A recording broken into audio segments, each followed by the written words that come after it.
Have you ever found yourself just waiting for Friday? Kind of wishing the weekdays would just hurry up and disappear? Well, today we're going to do some simple and maybe a little terrifying math. We're going to deconstruct how we see time and really look at how short our lives are.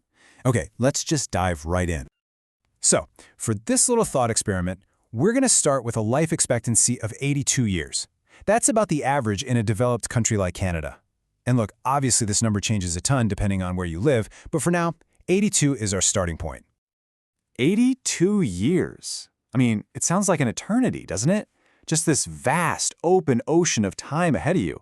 But what are we actually left with when you start to account for, well, just living? Okay, this is where it gets real. We're going to begin what I'm calling the Great Subtraction. We'll start peeling back the layers of time, and the very first thing that has to go is the time you've already lived. Let's just say you're 22 years old. You know, a pretty common age to be kicking off a career. Well, if we subtract that from 82, you're left with 60 potential years. That's still over 21,000 days. Still seems like a lot, right? But then we come to this thing that none of us can negotiate our way out of: sleep. It's totally essential, of course. But man, it takes up a huge chunk of our time on this planet. And the impact of sleep alone is just staggering. If you get a healthy 8 hours a night, that eats up 1/3 of your remaining time. So just like that, 60 years becomes 40 years of waking life. We've just lost 20 years without even doing anything, and believe me, it's about to get worse. And this brings us to the biggest, most critical question of all. What if you're one of those millions of people who just gets that sinking feeling on Sunday night? What if you're spending 5 days a week just counting down the hours until Friday? So, a 2017 worldwide study asked workers to answer this anonymously, and the results were absolutely mind-blowing. A full 85% admitted to disliking or even straight up hating their job. 85%, that's not some small minority. It means this probably applies to you, or at the very least, someone you know. I mean, really think about what this means. If you're constantly wishing for the week to be over, you are actively trying to fast forward through the majority of your own existence. You're literally trading 5 days of your precious life for just 2. So let's do the math on that. If we take our remaining 40 years of waking life and we just subtract all those weekdays you're wishing away, you are left with only about 11 years. We went from 82 to 60 to 40, all the way down to just 11 years of time you actually want to be living. It's shocking.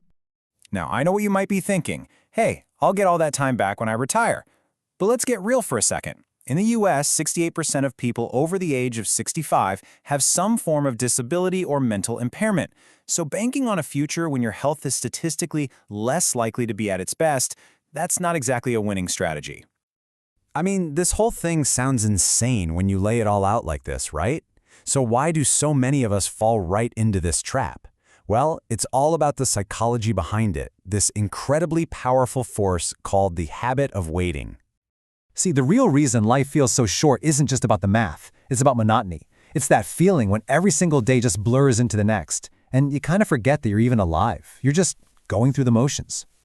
It's a cycle so many of us know way too well. You wake up, you numb yourself with a little doom scrolling, you drag yourself through work, you get home totally exhausted, you crash, and then you repeat it all the next day. Our brains are hardwired for comfort, not for meaning. And this loop is the perfect example of choosing comfort over real growth. We trap ourselves by waiting for this mythical future moment called someday. We tell ourselves we'll do the thing someday. We think we have all the time in the world. But someday isn't a day of the week, is it? What we really have is a habit of putting our entire life on hold. Okay, so the math is bleak, and the psychology is a total trap. But listen, this is not a dead end. There is a way out of this. It's time to talk about the solution: reclaiming your weeks. This right here, this is the fundamental shift in thinking that we all need to have. The rules, the jobs, the expectations of what you should be doing, they were all just made up by people who are no smarter than you are. They're not laws of nature. And that means you can influence them, you can challenge them, and you can build your own thing. The only person who can give you permission to really live your life is you. That feeling of being ready, it's an illusion. It's a myth. It's never gonna come.